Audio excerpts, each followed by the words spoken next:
Buat apa Linggarjati? Omong kosong. Kalian, kadet, Siap, ya. serangan balasan ke Belanda.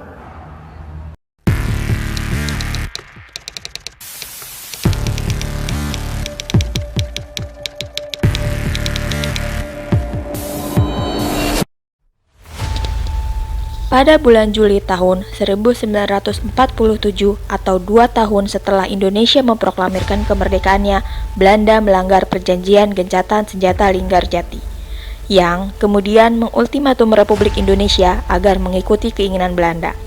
Setelah tanggal 16 Juli, Belanda melancarkan agresi militer ke beberapa wilayah Indonesia. Target penyerangan Belanda adalah kantung-kantung kekuatan udara Indonesia di berbagai tempat.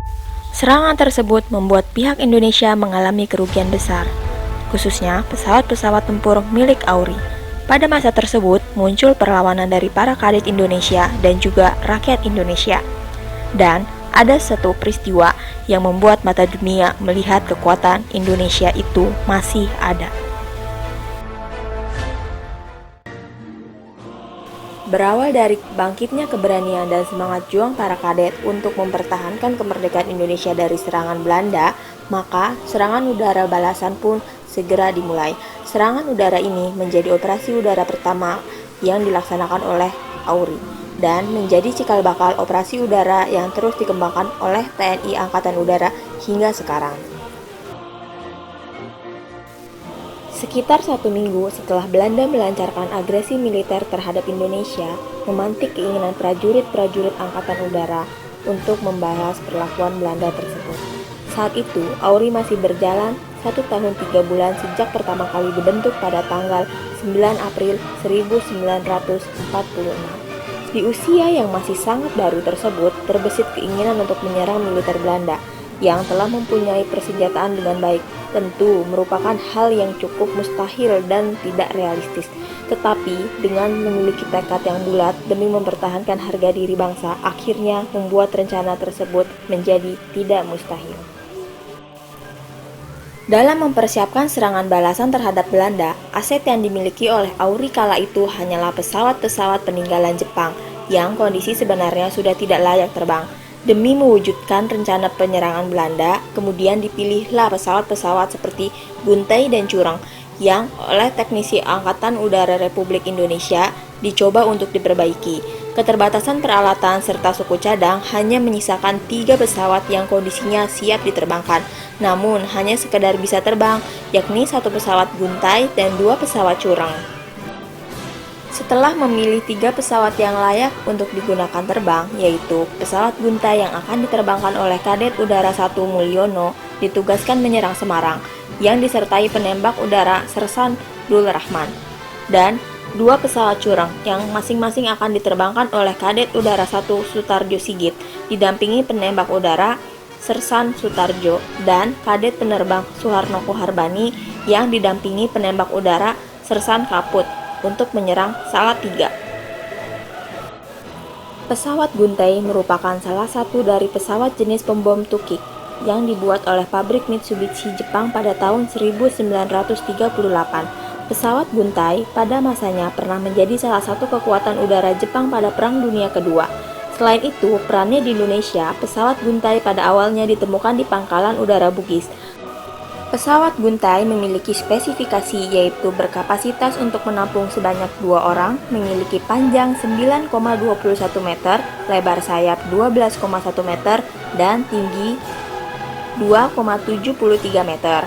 Pesawat Buntai ini berbobot kosong 1.873 kg dan beban maksimalnya 2.798 kg. Maksimal lepas landas pesawat Buntai ini dengan berat 2.920 kg. Pesawat ini memiliki kecepatan maksimum 400 km per jam dengan kecepatan jelajah 265 km per jam dan memiliki kemampuan jelajah 1.722 km per jam. Selain pesawat Buntai, ada pula pesawat Curang. Pesawat Curang yang aslinya dikenal sebagai pesawat Yokosuka K5Y1 dibuat pada tahun 1933, merupakan pesawat latih Angkatan Laut Kekaisaran Jepang atau Kaigun. Pesawat Cureng merupakan pesawat militer pertama yang dimiliki Indonesia. Pesawat ini memiliki spesifikasi, yaitu memiliki kapasitas untuk menampung sebanyak 2 orang, memiliki panjang 8,5 meter, bentang sayap 11 meter, tinggi 3,2 meter, dan luas sayap sepanjang 27,7 meter. Pesawat ini berbobot kosong 1000 kg dan berat lepas landas maksimum 1500 kg. Indonesia mulai menyiapkan untuk melakukan serangan balasan. Strateginya dengan memanfaatkan armada yang serba terbatas.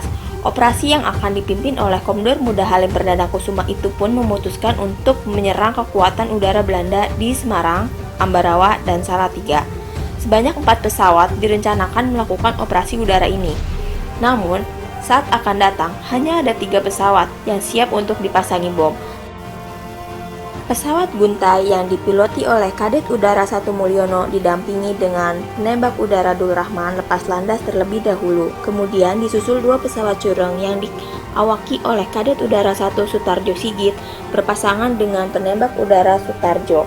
Pesawat ketiga diawaki oleh Kadet Udara 1 Suharno Koharbani dengan penembak udara Kaput.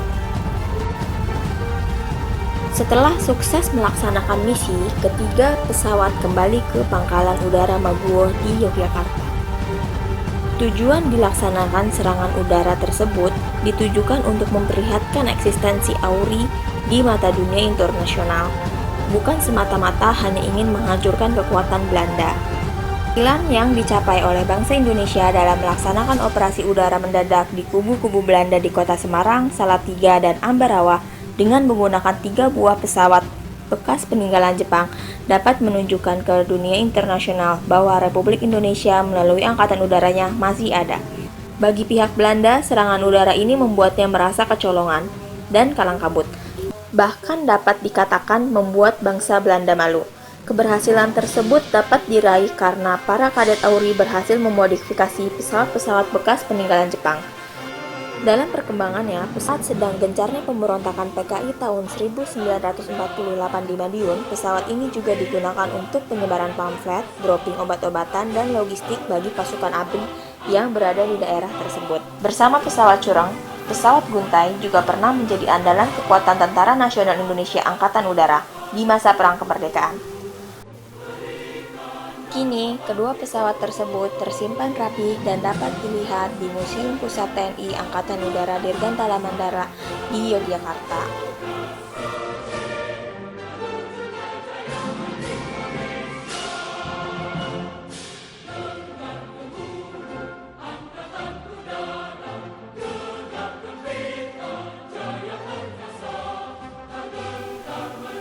Melalui peristiwa bersejarah tersebut, suasana perjuangan semakin bergelora, menambah semangat juang bangsa Indonesia, bahkan menambah percaya diri pada pemuda pejuang waktu itu.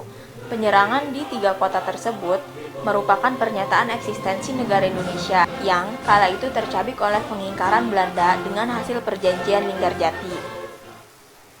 Keteladanan telah diwariskan melalui peristiwa penyerangan tersebut.